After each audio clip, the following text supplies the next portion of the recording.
Woo! We've got Urzatron over here, and we're going to do a fun video today. We're going to talk about all of these. I guess this is behind me right here. We've got After Grievous, Revan Mirror, Solo Legendary, Finn Rework, B1, B2, and Padme. And you say, what do those things mean? What do they mean? They could mean anything, Mobile. It can mean anything.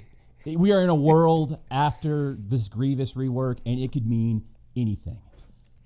Yeah, we've got a bunch of topics. We're going to talk about 3 of them here on MobileGamer, and we're going to talk about the other 3 on Urza's channel. So let's talk about the first one right here. We're going to talk about After Grievous. And we all know that Grievous is coming, and it looks like Grievous is going to be amazing just from what we see with B1 and B2. But let's talk about Karth and Juhani and what's going on with them, and what does that mean for After Grievous? Yeah, so I think we were talking a little bit beforehand, and they are maybe just a little bit late on the cadence here, and that's a little concerning, right? I mean, normally they've been pretty on time with everything, so could we see a breaking of the cadence and maybe some sort of panic farm down the road? I mean, I'm just speculating here. What do you think? Yeah, well, there's definitely a list of characters, including an HK 47 rework, Right. And then we've got Ordo and Fallen Bastila, or Badstila, some people. That is like a very logical 5 characters that would be required for Darth Revan or Malek. You know, you pick. Yeah. My guess would be more Darth Revan. I can't imagine they would stretch everything out for even one more legendary character, but maybe they would. I see. I'm on the other side of that. I think it's going to be Malek. I think it's just too much Revan too soon, and a lot of people myself included, getting the free-to-play Revan. I think they're going to go Malek before they go Revan, and Malek will be part of that crew. And maybe Karth sits that out for a Revan legend. I don't know how it would work. It feels a little soon to go another Revan right away. Right, and then maybe because this Karth and this Juhani is delayed, this is going to be another situation where, that Jedi Knight Revan paywall was unprecedented, right? Where there was no free-to-play path to getting Jedi Knight Revan the first time around. Now you're just unlocking him right now, right? Yep. I just started running him in Arena this last week, and man, it was a lot of Carbanti there between him and Joey. Yeah. Yeah, and then Zetas too, a total of 4 Zetas, right? Yep, and that was that put me at usually I have 2 or 3 on standby, and that put me at a 0, exactly 0 after Joe leading the 3. So yeah, so let's talk about that also, because a lot of people are going into Revan versus Revan Mirror, and I know for me in the top 50, it's at least 80%, maybe higher than 80% Revans at this point. Is your arena shard like that? Yeah, I would say it's probably 90% is top 50, in the top 50 is Revan. You got your sparse like CLS teams, but I believe those people have Revan that they just prefer to use CLS to climb. They find it a bit easier, and they don't want to have this super long arduous battle going on for 5 minutes. And then you maybe time out on, and then there's a couple Treya teams here and there. Right. Yours is the same. It's yeah, and I feel bad for people that are unlocking Revan right now, and I'll just say this, because I've had 4 months to play with mods and G12 plus pieces and getting, so it is 100% mod dependent, and without modding the team correctly, it'll time out. You'll time out a lot. If you're going up against Jolie with General Kenobi, Bastila, Grandmaster Yoda, and Revan, it's very likely that it'll be a timeout match, which is unfun, and the screen goes crazy.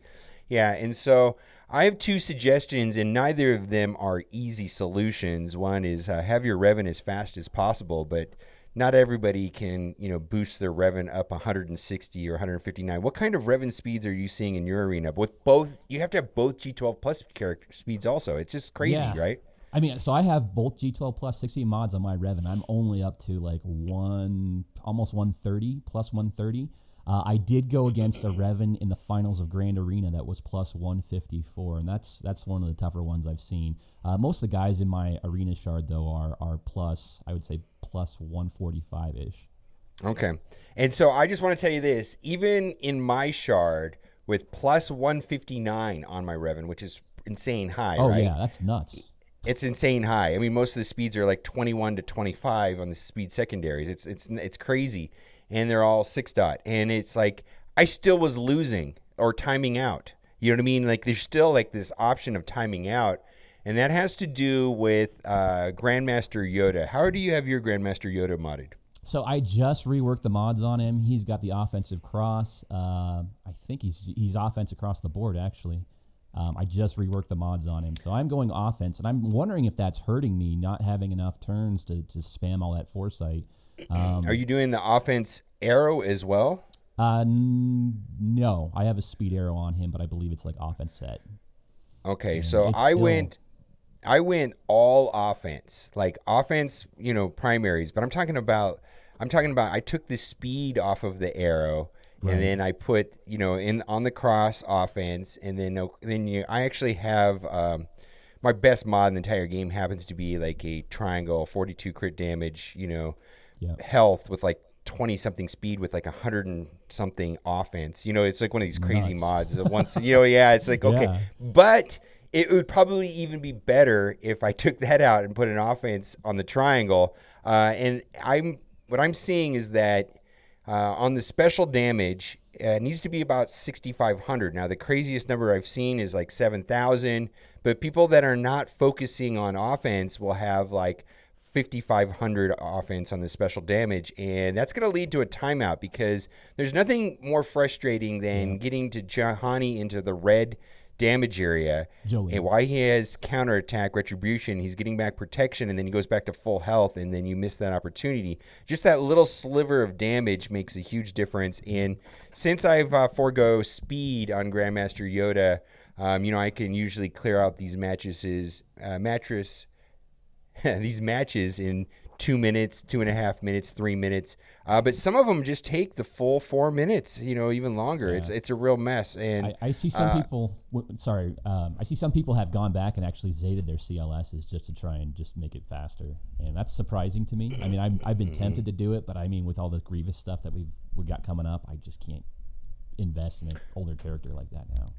I mean, if you were playing in the arena with CLS and you could climb with no problems, and now your Revan's coming unlocked, I would see a lot of people toggling between the two, leaving the Revan on defense but climbing with CLS. It makes sense. I got to tell you this though: if I see a CLS or Finn anywhere, it's like auto hit because I can just it's just like, oh my god, that's like a 2-minute match or a 1-minute match. I don't have to worry about it. Auto play, and but like Revan, it's like, oh man, is my Revan faster? How is do I have enough offense on Grandmaster Yoda? And then of course Jolie needs to be modded with health and tenacity, and then Bastila actually can go a lot of different ways, and then General Kenobi protection seems to be the way to go, and then speed. I gotta say, since this mods 2.0 and they reworked the mods, mods are like everything right now, right? They're everything, absolutely. I mean, I'm at the point where I'm now considering, do I like pay for refreshes on like the mod salvage stuff just to get more 60 mods for Grand Arena and to level up some of those greens and blues that maybe have a little bit of speed on there, and then just start working those up and just be totally locked and loaded with like 60 all across my Grand Arena teams. I've been doing the 50. Considering it. I do the 50 refreshes sometimes. You can do up to 3 of them, right? And it seems to be a good value. And I definitely, it seems like right now we don't have any Grand Arena running. I will go and look at my mods, and it takes a good hour to like go through mods and like try to boost ones that are kind of weak and reposition things. And because it's before it was kind of frustrating, is like I only needed like 5 sets of mods, for my arena team. Now it's like, oh man, I really need like six times 6, maybe, like, you know what I mean? Like maybe like 40 good mods, to be competitive in Grand Arena. I mean, and it's at least decent mods, so it's all about mods now. And hey, boy, that's all I can say about that. Do you use any of those bots that give you like the matchup readout on your Grand Arena match? Have you used any of those bots? No, I have not. No. It'll give you a mod count on 60 mods versus your 60 mods, and man, it's the guy he had like 20 more like 60 mods than me, and his plus 20, it gives you like a plus 20 speed readout. How many they have? It's pretty awesome. I mean, some of those bots are just incredible. I got to tell you that what's frustrating for me is that I've been playing pretty hard inside of the ships arena, right? Mm-hmm. Which is just as annoying right now. With you're talking about Revan versus Revan. It's Han Solo versus Han Solo, and it's just like who has the fastest Akbar. And so I'm putting like 6-dot mods on my Akbar, and you know what I mean. And then ideally. Biston's U-wing is the best right now, and then that's got to be fast too. It's got to be faster than the Falcon, and then it's just like, oh my god! So I have to waste like 6-dot mods. I have 6-dot mods on my Akbar right now, which is a complete waste. You're not using him in any GA team. You're not using him anywhere else. I don't use it. I mean, I can't, actually there is one team that I like using him with. If I'm feeling cute and I don't need C3PO. I there's a team that I've been using with Akbar, Leia, and C3PO. It's cute, and it's Hermit cute. Yoda. It's cute. It's cute. It's all the cute characters. I don't know how effective it is, but it's cute. It's just everybody's got like a pet team. That's like my pet team right now. All right, cool. Let's talk about solo legendary. Now, this is something that you brought up that I did not think of, and L3 is the logon for the month, and I'm going to let you speak to this because for me, I interpreted L3 as just droids, maybe HK-47's getting a rework because they alluded to that in the Developer Road Ahead blog, and then also, droids, Grievous, but you're suggesting that maybe we're going to get a solo movie legendary. What are your thoughts on that? I do believe it. I just feel like it's kind of the thing that's been left behind. If you look at the past 6 months, we went straight from basically bounty hunters to, Chewie, and then we had to get 3PO with Ewoks, and this was the one thing kind of left in between all that stuff that never got fully resolved. And a lot of people, myself included, farmed solo before Old Republic. And I think now that Revan's come out, everybody's just kind of just left that project kind of on the back burner. And you've got characters like Vandor Chewbacca that are a super long farm. And I just finished mine up. And I've got to believe there's 5 of them, MobileGamer, 5. And you know what that means? That usually could lead to something else down the road. And I think it's a little bit of a smokescreen with all the Grievous stuff that, L3 is a droid, and that makes sense. L3 is a solo droid. Maybe, just maybe, we're going to see Dryden Voss, or we're going to see Beckett. I mean, those are 2 very good characters. I mean, there's Rio, there's that Space Monkey or whatever he was, and then there was we've got Val. Biston, which Biston I think had more screen time in the commercial than in the actual movie. You know what I mean? And somehow Biston made it to the game. So it seems like there's a lot of opportunity there with characters to do different things. But yeah. Yeah, so I don't know. I mean, is it a legendary? Is Dryden Voss legendary? No. Is Beckett legendary? No.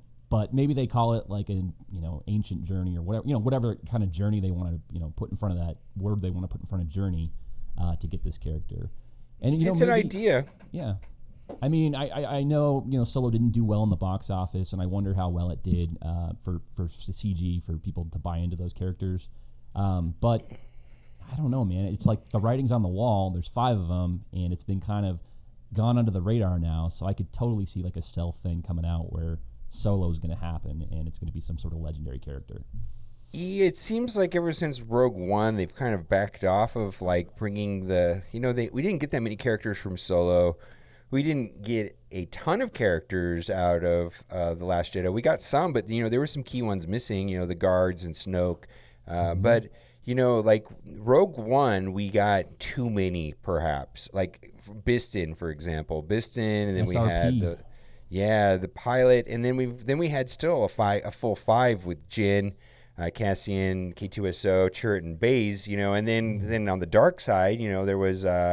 At least, boy, my brain is tired, but, we got Krennic and Death Trooper. So that was like a lot of characters where, I don't think we had that many for the movies after that. So it's just kind of maybe an interesting change. I think it has to do with, everything's super top secret when they're coming out with the movie and they say, well, here's a bunch of characters to make. And then, here's a little cut sheet of what's public information right now. And they go, oh, Biston, that's cool. Make a character. Well, he got cut from the movie.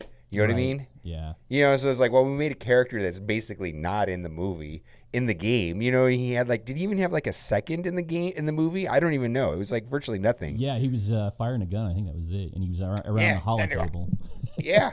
Yeah. Nothing. So, who knows? I mean, maybe they just backed away from it. Okay. We're going to talk about these other 3 topics on Urza's Tron channel. We're going to talk about the Finn rework, B1, B2, and then we're going to talk about Padme. Oh, yeah. Wow. Midriff. No midriff. Okay, You got to come over here because it's getting It's spicy. Spicy with the hollow tables. I like that lighting that you've got over there. With I think I need to get some lighting like that. Maybe you with my green screen, you'll make it super loungy behind Yeah, me. I Maybe can put you in the could holotable maybe hall. you could take a picture of your room and you could mirror it so it looks like I'm just like on the other side of the room, right? Just get rid of I mean that'd be really easy to do. Giving you ideas. Okay, but now it's time for the giveaway, and this is a giveaway directly from Urza himself. Yeah, so I really hope you liked this video today, because if you did, you are in luck. For every single person likes this video, you will be getting for free in your account an 8-star 3D printed Urza headdress. We would call it headset, and you're gonna wear this Mobile Gamer. Yeah, well, I think I got to do that because my head. I think I look like him quite a bit. My head is shaped John like that Hollis. and everything like that. I've been bicking my head lately, and it's been very. I'm liking it. I'm liking it a lot better than having a little bit of scruffiness. I like it a lot. Yeah, not a scam. Not a scam. This is not a scam. This is not a scam. All right. Be sure to head over to Urza's channel. Link is in the description. And as always, thanks for watching and keep on gaming.